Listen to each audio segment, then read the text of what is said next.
What questions do you have?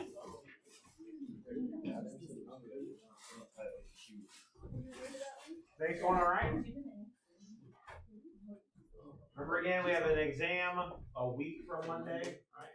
So, a few more sections to cover. And a few more sections after this one today to cover for the exam.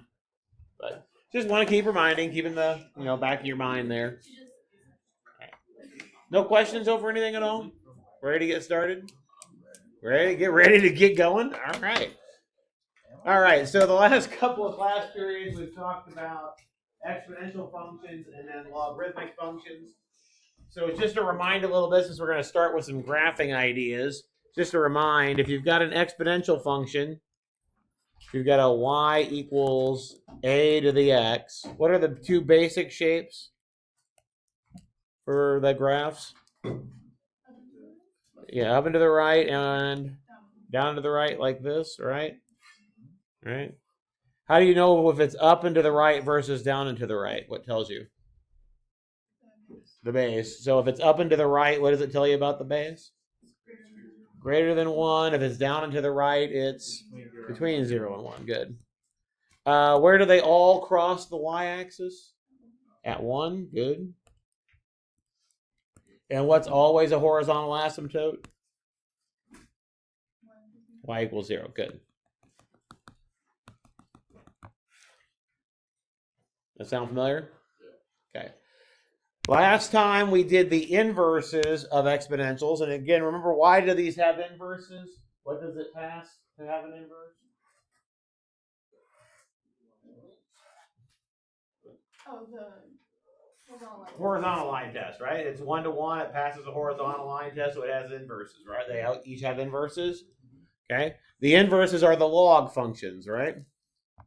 Why is that drawing and not scrolling for me? There we go. Sorry about that. All right. So when we have y equal, and we have, I know we did the graphs last time. I'm just going to redraw them over here. When you've got your log base a of x, we've got those two basic shapes of the graphs there as well. We've got one basic shape for when your base is greater than 1, and one basic shape for when your base is, bless you, between 0 and 1. So I guess I should make that go a little bit farther down.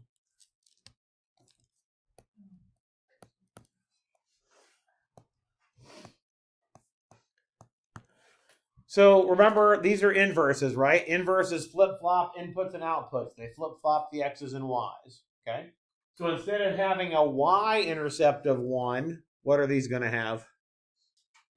X-intercept of 1, right? Instead of having a horizontal asymptote of y equals 0, what do we get? Yeah, a vertical asymptote of x equals 0. That's exactly right. Yep. So remember, we're doing the inverses, right? X's and y's get flip-flopped, right? This one will cross the x-axis at 1, and we'll still go up and to the right. It'll just be that mirror image, right? And this one will still go down and to the right, flip this way. So those are our basic shapes for our log functions. And again, they depend on what the base is. So both your exponentials and your log functions, pardon me, the graphs depend on what the base is. Okay? If the base is bigger than 1, they're both going to go up and to the right. If the base is less than between 0 and 1, it'll go down and to the right for both of them. We collected that information like we've done before for domain, range, intercept. We did all that right at the end of class last time, right? Had all those down there. Remember again, since we're flip-flopping x's and y's, the domain of the log is the same as the range of the exponential. And then the range of the log is the same as the domain of the exponential. We get flipped. So let's do a couple of practice problems here with graphing and doing some transformations. This is going to be just like what we did for the exponential functions earlier. We're just going to switch it to the log functions instead. All right, so this one is asking us to graph the function y equals log base 2 of x plus 2 and then minus a 1. What do you think we might want to use for the base graph here?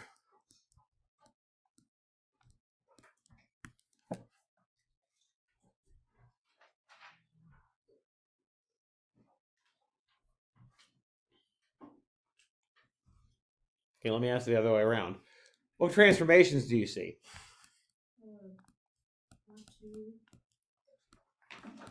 Okay, I see a left 2, yeah.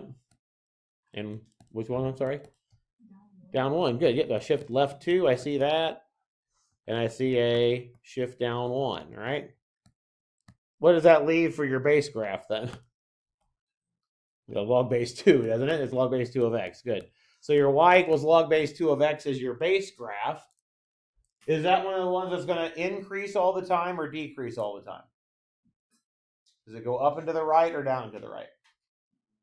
Up and to the right, right? Because it's the base is bigger than 1. So this is the first type of graph that we have. So for the base graph, we'll draw that first. It crosses at 1. And then we've got that vertical asymptote at 0, x equal to 0. So it'll go that way.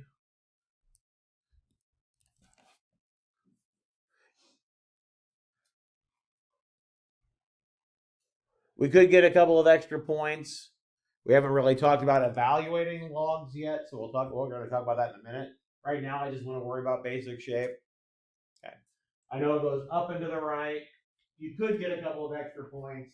This graph really does go through the points 2, 1 and 4, 2. And we'll talk about how I know that here in a little bit. That part okay so far for the base graph? Okay. We want to shift it left 2.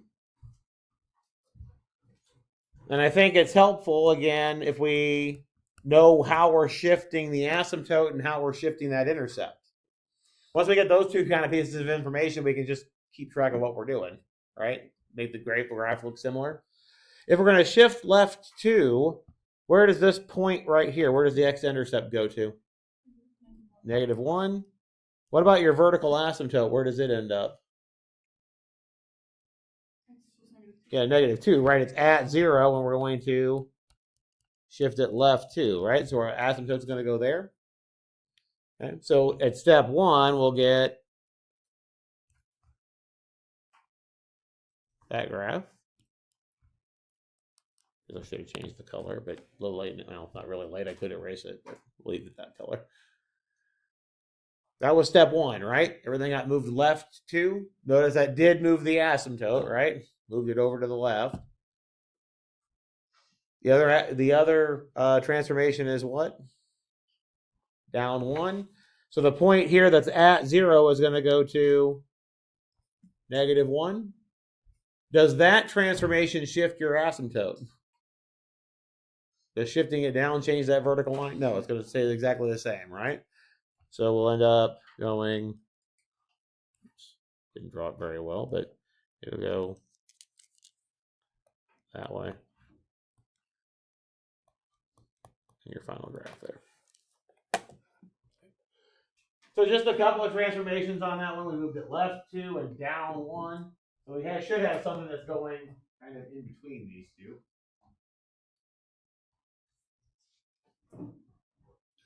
What questions do you have on that? Is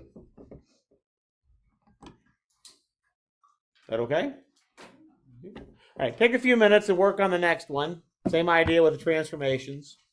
Identify your base graph, identify what transformations you see, and see if you can sketch a graph. So do that for a minute or two, then we'll chat about it.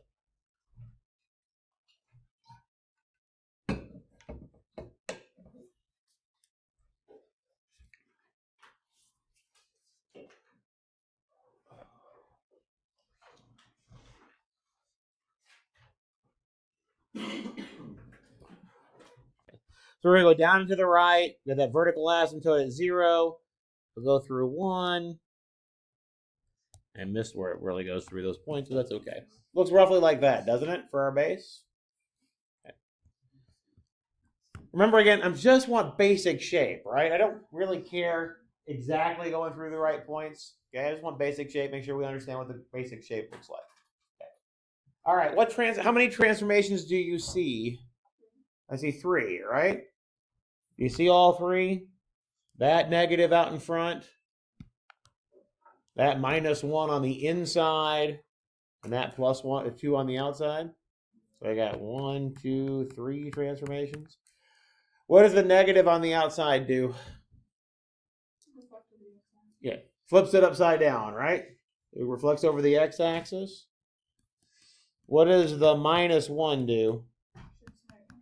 Good.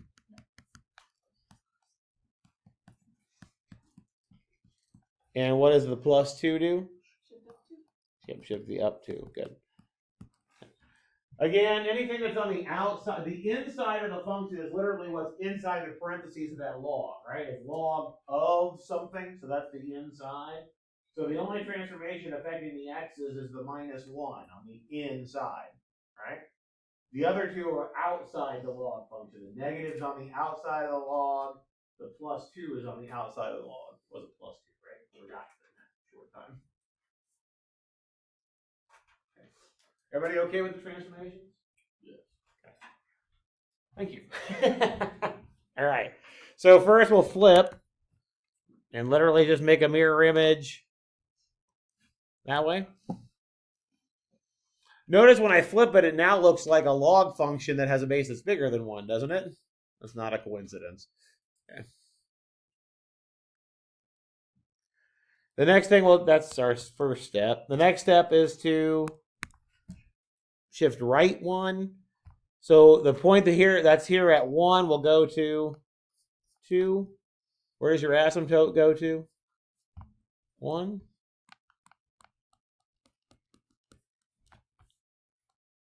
So it'll go that way. Finally, what happens? Shift up 2. So the point that's here at 0 goes up to 2. Does the asymptote change at all? No. So we go like so, and that is your final.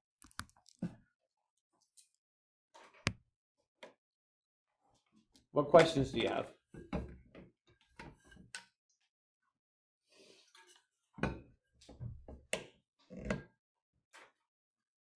Is okay? All right.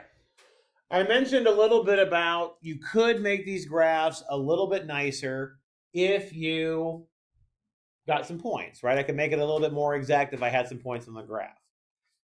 Going back up to the previous example, I said that this graph really, the original, which was this one here, the base graph, really does go through the point 2, 1 and 4, 2. It really does go through those 2 points. Let's see why. Okay. So remember that base graph was log y equals log base 2 of x, right? If we plug in 2, I need to figure out what I want to. I need to understand what I get out of this, right? Now remember, I told you basically all logarithms are what? Exponents, right? Logarithms are exponents. I'll say it in a few more words than that. It's what exponent do I need on the base to give me the input, right? What exponent do you need to put on 2 that will give you 2? 1, right? That will be what the answer is here, okay? So this has to be 1 in this case, right? That's how I know the y value is 1.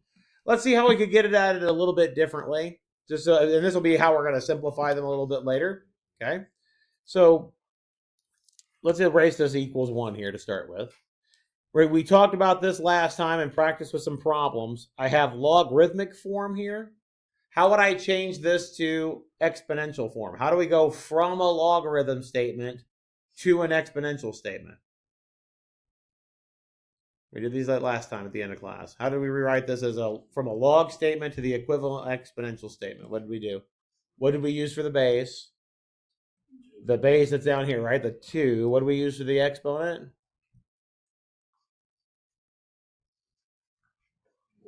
The y would be the exponent, right? And then the answer has to be what's on the inside, right? Now, can you see that you really did use an exponent of 1 here to get this, right? Because it's just 2 to the y equals 2 to the first, right? And then we know that exponential functions are 1 to 1. Really, we do get y equals 1 in that case. So I know that really does give me an answer of 1. I also said that this really did go through the point 4 too, didn't I? Okay, let's see why. Again, think about the same idea. Log base 2 of 4 equals, I'll call it y because I'm trying to find the y coordinate. Okay. I'm trying to figure out if I plug in 4, what do I get out, right? That's the idea. If I plug in 4, what do I get out?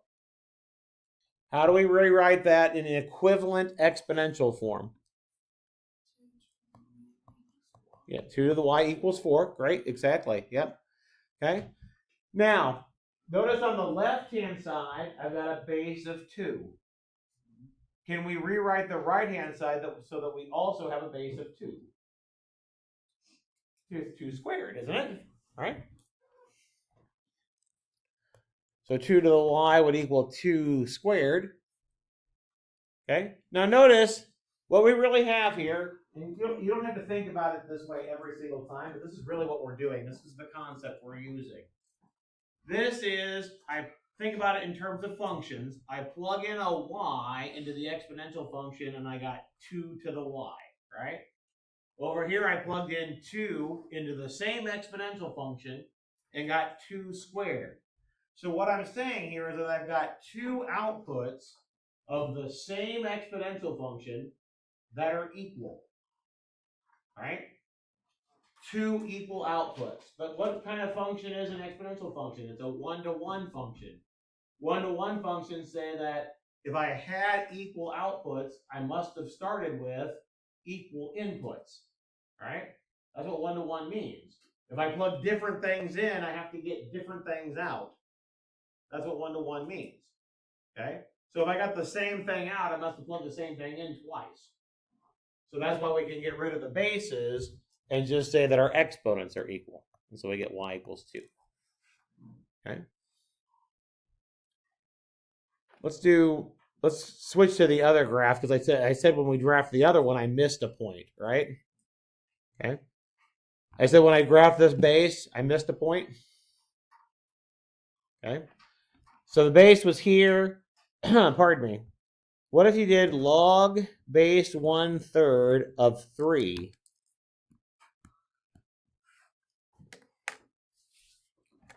I said when I withdrew it, I said I missed. I missed right here. It doesn't really. That's not very accurate where it goes through. Let's see why I missed. How would we rewrite that logarithmic equation as an equivalent exponential?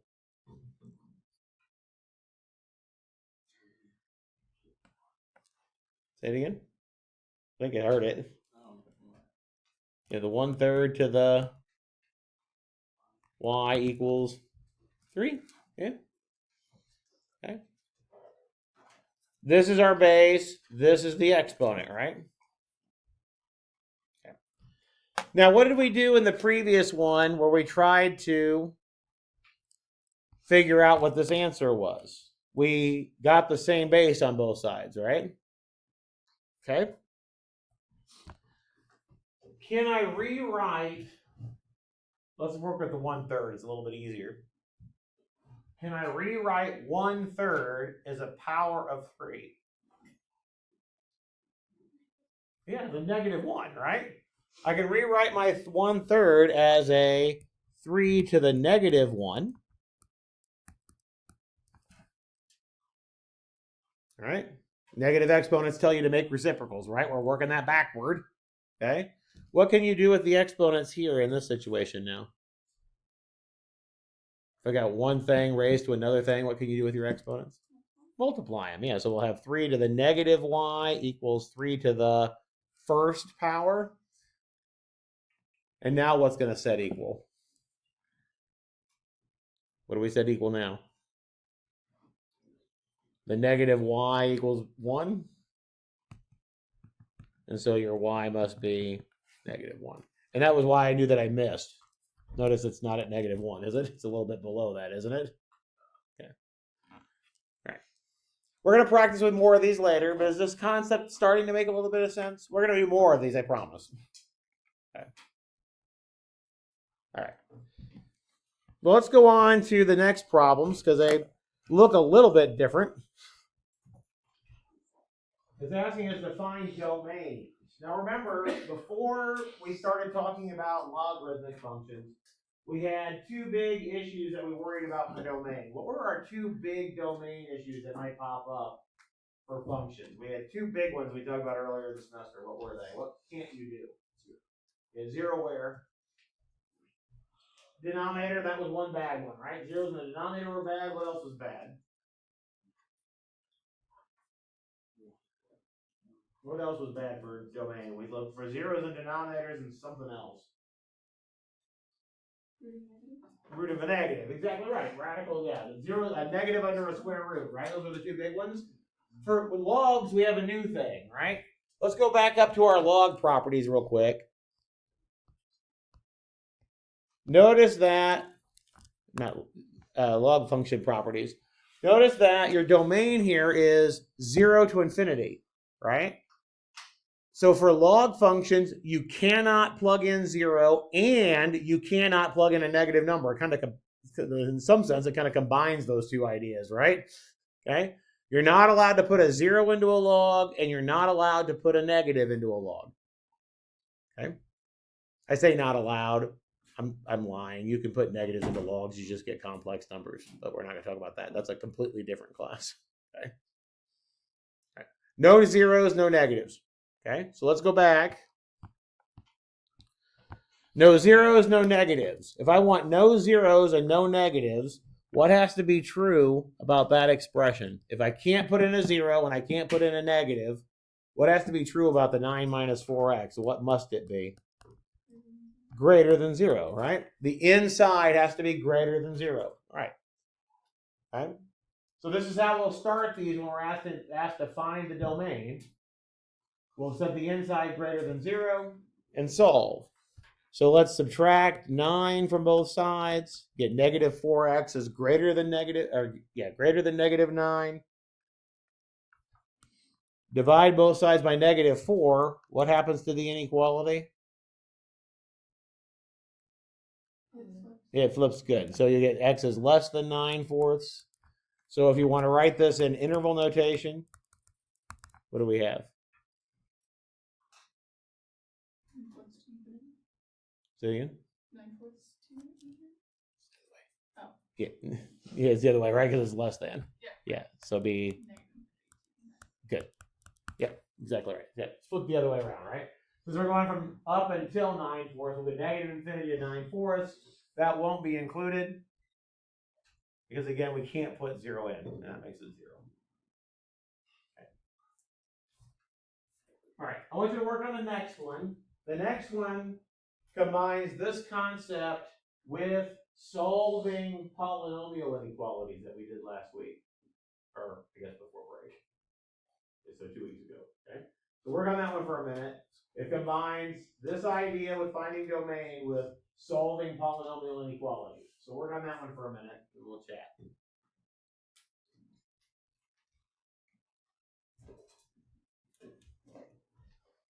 You'll start it the same way. You'll start it just like when we started this one. Okay, you'll start in the same spot, but work on it for a minute or two.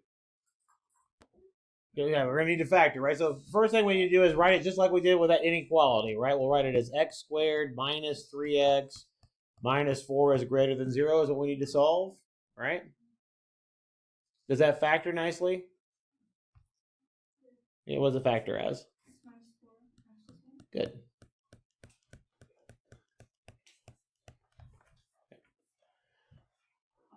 All right, so the first thing we need to do with this is figure out where it's equal to 0, right? So when's it equal to 0? 4 and negative 1. Good. So the x minus 4 times x plus 1 equals 0 when x is 4 and negative 1. What do we do next after we found those points?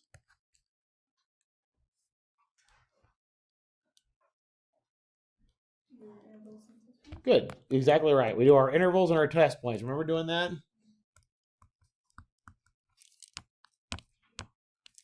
I know. We've slept since then. At least I hope you have.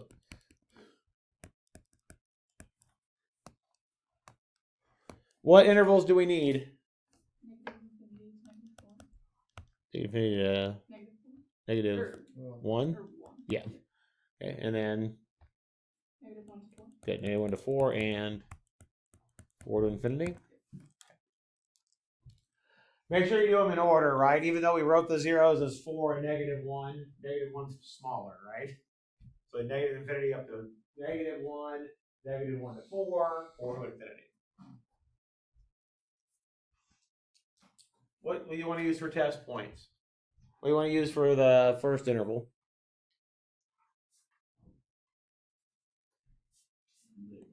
Negative 2? Sure. What do you want to use for the second interval? 3? Sure. Okay. And that last one? 6. Okay. Doesn't matter, right? Doesn't matter. As long as it's in there, it really doesn't matter. Okay? All right.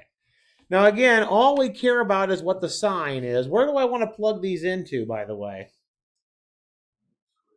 Yeah. Okay, great question. Good. All right, remember, this is the inequality we're trying to solve, right? So let's plug it into the x minus 4 times the x plus 1 and check what the signs are. Okay? Put negative 2 in. What do you end up with? What is the first factor, negative or positive?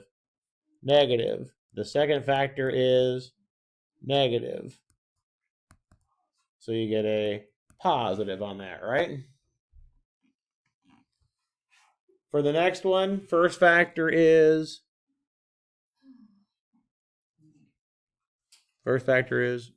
negative. Good. Second factor is positive, and we get negative.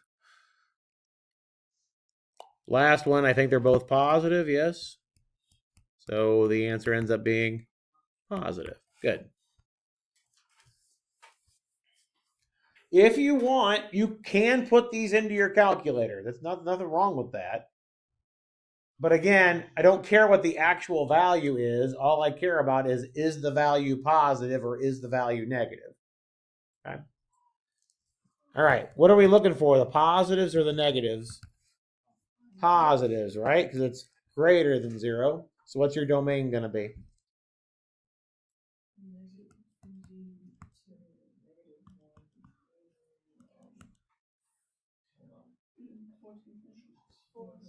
Yep, the 4 to infinity. Yep, that's exactly right. Good. Good. That's okay? This is a little bit of the reason why we study those polynomial and rational inequalities for problems like this. Okay, it combines those kind of ideas with a domain and solving those things. Is that okay? All right. Well, let's practice a little bit with evaluating logarithms. I told you we'd come back to that when we were doing. That's what we were doing when we were trying to find those points on the graphs. So this one's asking us to evaluate what the way we read it is log base 4 of 1/16, right? Now, if you can look at it and get the answer, great. That's fantastic. Good job. A lot of people can't just look at it and get the answer. Okay. Remember what the question's asking you. Remember, logarithms are what? Exponents, right? I want 4 to what exponent gives me 1/16? That's going to be a harder question to answer, right? It's a harder thought, at least, right? So let's do what we did in those problems when we were trying to figure out the outputs, okay?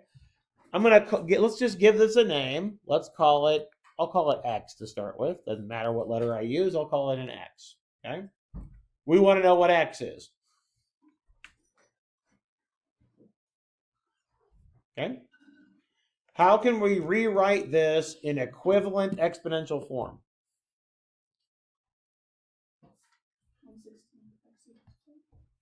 Or is it 4?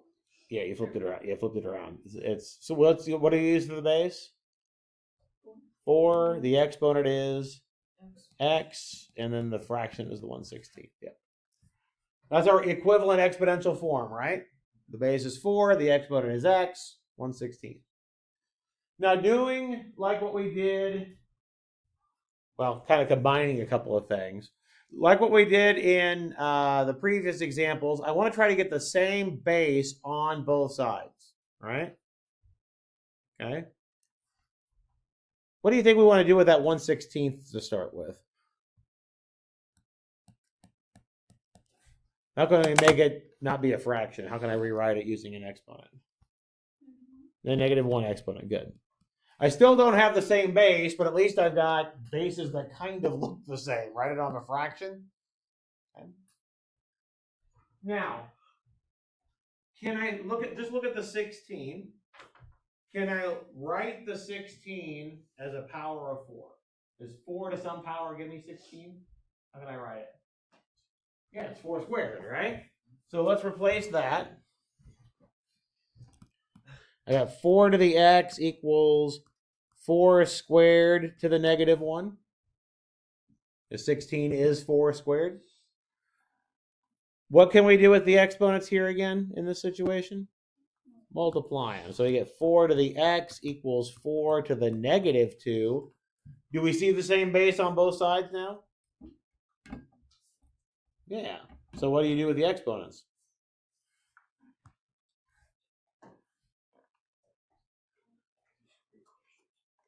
These are great questions, yeah. So what do we do with the exponents now?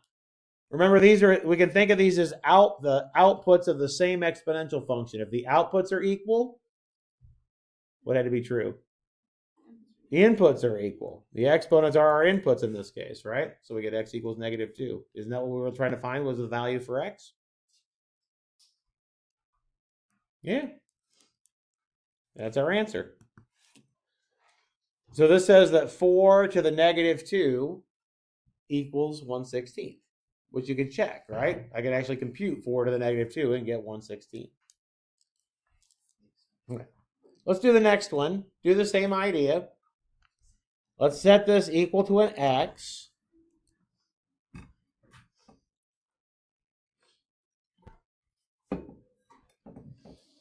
How do we rewrite this in equivalent exponential form?